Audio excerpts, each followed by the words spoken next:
Hello दोस्तों, आप सभी का स्वागत है मेरे यूट्यूब चैनल में। आज की कहानी है तुम मेरा जुनून हो, भाग 73। सना ने देखा जैस्मिन बुरी तरह से रोने लगी थी और पैनिक भी होने लगी। वहीं तब तक शैली भी दरवाजे पर आ चुकी थी। सना और शैली दोनों भागकर जैस्मिन के पास आईं। शैली ने जैस्मिन की तरफ देखा और सना ने जैस्मिन से कहा, जैस्मिन, जैस्मिन, तुम ऐसा क्यों बोल रही हो? तुमसे ये बकवास किसने की? किसकी हिम्मत है मेरी दोस्त को ऐसा कहने की? सना ने जैस्मिन के गालों को अपने हथेली में धर लिया। शैली जैस्मिन के कंधे पर हाथ रख उसे चुप करवाने की कोशिश कर रही थी।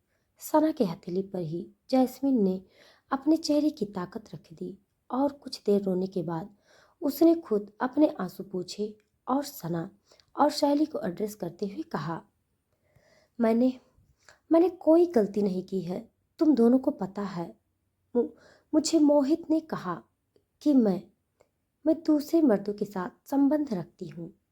व्हाट? सना और शैली का मुंह खुला का खुला रह गया। सना ने मोहित से कभी ऐसी उम्मीद नहीं की थी। शैली ने सना की तरफ देखा और फिर जैस्मिन से पूछा, लेकिन मोहित सर ने ऐसा क्यों कहा? जैस्मिन, क्या हुआ है तुम दोनों के बीच? कुछ तो ऐसी बात होगी ना? जैस्मिन से शैली ने सवाल किया तो जैस्मिन अपनी जगह से उठकर खड़ी हो गई। सना और शैली भी खड़ी हो गई। जैस्मिन ने अपने बहते हुए आंसुओं को पूछा और किचन से निकलकर बाहर चली गई। वो दोनों उसके पीछे आ गई। शैली ने सना के इशारे में पूछा, अब क्या? सना ने उसे शांत रहने का इशारा किया। कुछ देर तीनों चुप रही और जैस्मिन के रोने की आवाज़ गूंजती रही। आखिरकार कुछ देर रोने के बाद जैस्मिन ने कहा, तुम दोनों से भी मैं क्या कहूँ? मेरी किस्मत ही खराब है। मुझे लगा था कि मेरी ज़िंदगी बदल जाएगी। अच्छे दोस्त मिले, प्यार मिला, पति मिला, लेकिन फिर सब बर्बाद हो गया। सना और शैली ने कुछ नहीं कहा। वो दोनों चाहती थी कि जैस्मिन बोले और जो भी उसके दिमाग में था वो सब आज खत्म हो जाए। जैस्मिन ने एक दूसरी तरफ देखते हुए आंखों में आंसू भरे हुए ही कहा, मुझे याद है वो पल जब मेरी लाइफ में मोहित नहीं थे।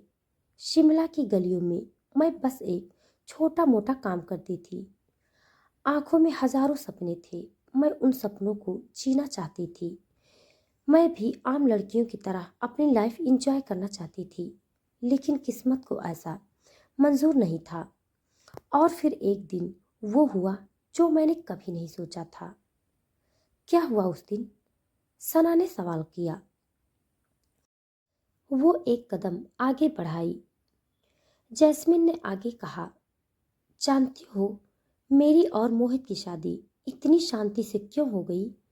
क्योंकि उनके परिवार वाले मेरी शादी उनसे नहीं होने देना चाहते थे और मेरे परिवार ने तो मुझसे रिश्ता ही तोड़ रखा था। इन सब में मेरी माँ ने मेरा साथ दिया। जिंदगी का सबसे बड़ा दर्द मैंने अकेले सहा। सबने मेरा बहिष्कार कर दिया, यह कहकर एक ऐसी लड़की के साथ वो नहीं रहना चाहते या अपने घर में नहीं रखना चाहते जिसने उनकी इज्जत लुटा दी हो। सना और शैली देख सकती थी कि जैस्मिन की आंखों में कितना दर्द था। उसकी आंखों के आंसू जैस्मिन के दर्द को बयां कर रहे थे। ये दर्द केवल मोहित के जाने का नहीं था। ये दर्द तो सालों से जैस्मिन के अंदर दबा हुआ था। जैस्मिन के आंसू देखकर सना और शैली की आंखों में भी आंसू आ गए। उनकी दोस्त इतने दर्द में थी और उन्हें इसका अंदाजा भी नहीं था। सना जैस्मिन के करीब आई और उसने उसके कंधे पर हाथ रखकर उससे पूछा, लेकिन उन्होंने ऐसा क्यों किया? क्या हुआ था? जैस्मिन ने सना के सवाल को सुना और पलटकर उसकी तरफ देखा। सना की आंखों में झांकने के बाद जैस्मिन ने उससे सवाल किया, क्या तुम मुझ पर भरोसा कर पाओगी? क्या तुम दोनों को मेरी बातों पर यकीन होगा? जैस्मिन के सवाल को सुनकर सना मुस्कुरा दी।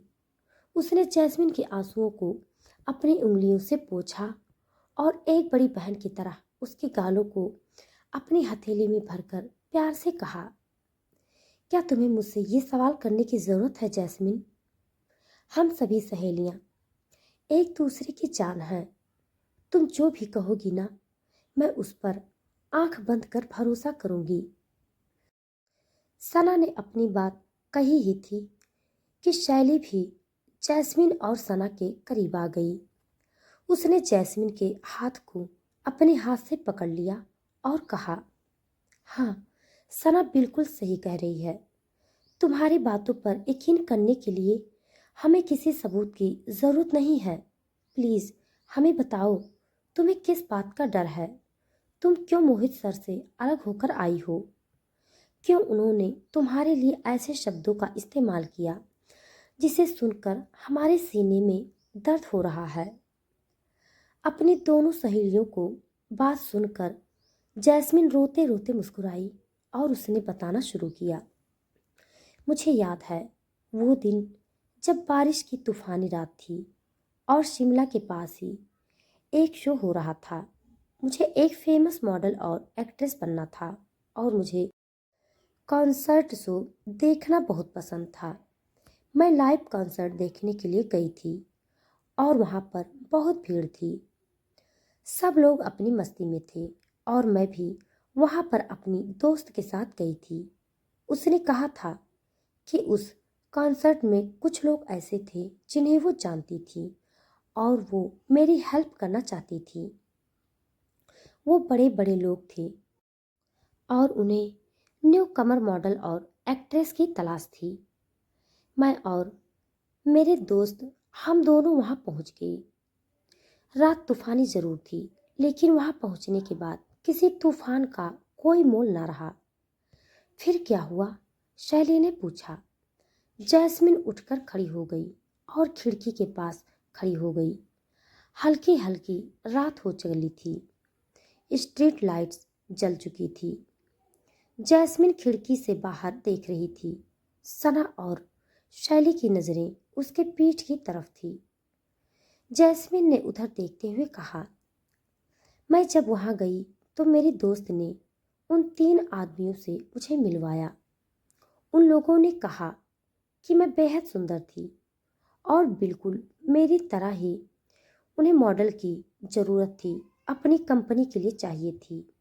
मैंने ये सुना तो मैं बहुत खुश हो गई, क्योंकि मैं दिखाना चाहती थी अपनी फैमिली को कि मैं भी पैसे कमा सकती थी। मेरा परिवार लड़कियों को बोझ समझता था। मेरे परिवार में 2 भाई थे और 2 बहनें। मेरी बहन को मेरे ही डैड ने जानबूझकर मरवा दिया, ये कहकर कि वो अपने ससुराल से लौटकर उन पर बोझ बन गई थी। व्हाट? सना और शैली की नजरें एक दूसरे पर गई। कोई इतना बेकार कैसे हो सकता है? जैस्मिन ने बात जारी रखी। मेरी बहन की मौत ने मुझ पर गहरा असर किया और मैं पैसे कमाने के पीछे पागल हो गई, क्योंकि मैं जानती थी कि पैसे मेरी जिंदगी के लिए कितने ज़रूरी थे। मैंने जब मॉडलिंग के लिए अपने डैड से परमिशन मांगी तो उन्होंने कहा कि अगर मैं पैसे ना ला पाई तो मुंह दिखाने की ज़रूरत नहीं थी। इसीलिए जब मेरी दोस्त ने उन लोगों से मिलवाया और मुझे काम मिल गया तो मैं बहुत ज़्यादा खुश हो गई। मेरी उनसे डील भी फाइनल हो गई और फिर उन तीनों आदमियों के साथ मेरी दोस्त और मैंने डिनर का प्लान बनाया। जब मैं उनके साथ डिनर कर रही थी तब मुझे लगा जैसे मेरा सर घूम रहा था। मुझे अजीब तरह से चक्कर आ रहे थे और फिर मैं बेहोश हो गई। और फिर जैस्मिन इतना बोलते बोलते उसकी जुबान रुक गई, जैसे वो आगे कुछ चाह कर भी बोल नहीं पा रही हो।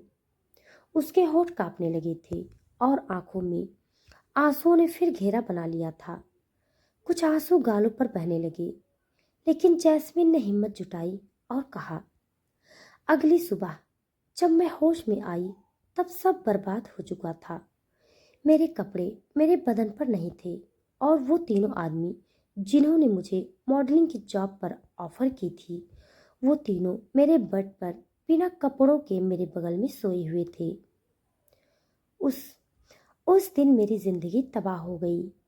उन तीनों ने मेरे साथ बदतमीजी करते हुए वीडियो भी बनाई थी और आज तक वो मुझे उस वीडियो के लिए ब्लैकमेल करते आ रहे थे। जैस्मिन की ये बात सुनकर सना के आंखों के सामने कुछ फ्लैश हुआ। जब होटल के पीछे वॉशरूम के पास से खड़े होकर सना ने जैस्मिन और एक आदमी की आवाज़ सुनी थी, जहां जैस्मिन रोते हुए कह रही थी, प्लीज़ जाने दो मुझे ब्लैकमेल मत करो, मैं अपने पति मोहित से बहुत प्यार करती हूँ। वहीं अब जैस्मिन वहीं बैठकर फूट फूट कर रोने लगी। सना भागकर जैस्मिन के पास गई और उसने जैस्मिन को अपने गले से लगा लिया। शैली भी जैस्मिन के करीब गई और तीनों सहेलियां आपस में लिपट गईं। जैस्मिन का दर्द वो समझ नहीं सकती थी, लेकिन वो दोनों उसके दर्द को बांटने की कोशिश कर रही थी। सना ने जैस्मिन के पीठ पर अपने हाथ से सहलाते हुए कहा, बस करो जैस्मिन, कितना रोगी, इसमें तुम्हारी कोई गलती नहीं है। ये गलती तो उन दरिंदों की है जिन्होंने तुम्हारे साथ बदतमीजी की। हाँ, मुझे भी यही लगता था कि इसमें मेरी गलती नहीं है। मैंने बड़ी मुश्किल से अपनी ज़िंदगी को दोबारा मौका दिया। मेरे परिवार ने मुझे घर से निकाल दिया, ये कहकर कि उनकी इज्जत मेरी वजह से खराब हो जाएगी।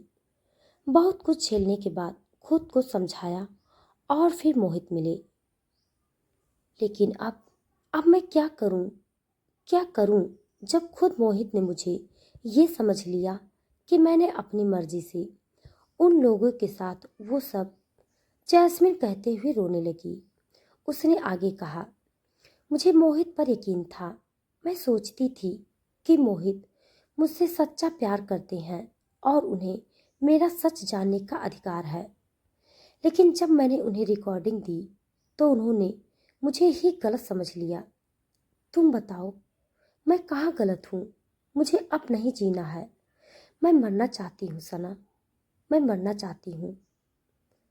नहीं पागल, ऐसे नहीं कहते हैं, हम हैं ना तुम्हारे साथ। शैली ने जैस्मिन को संभालने की कोशिश की। सना और शैली दोनों सब कुछ भूलकर अपनी जैस्मिन के दुख में उसके साथ थी। उसके गालों पर भी आंसू थे। जैस्मिन को काफी दुख हो रहा था और वो लगातार रोई जा रही थी।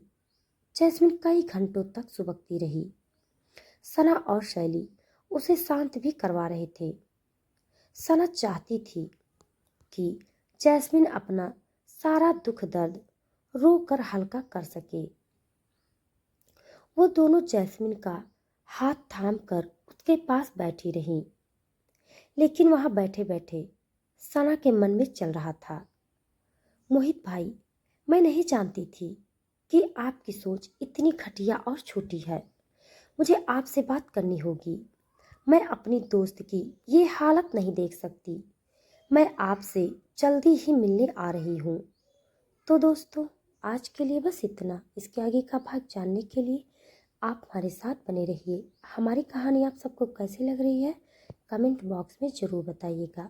तब तक के लिए धन्यवाद।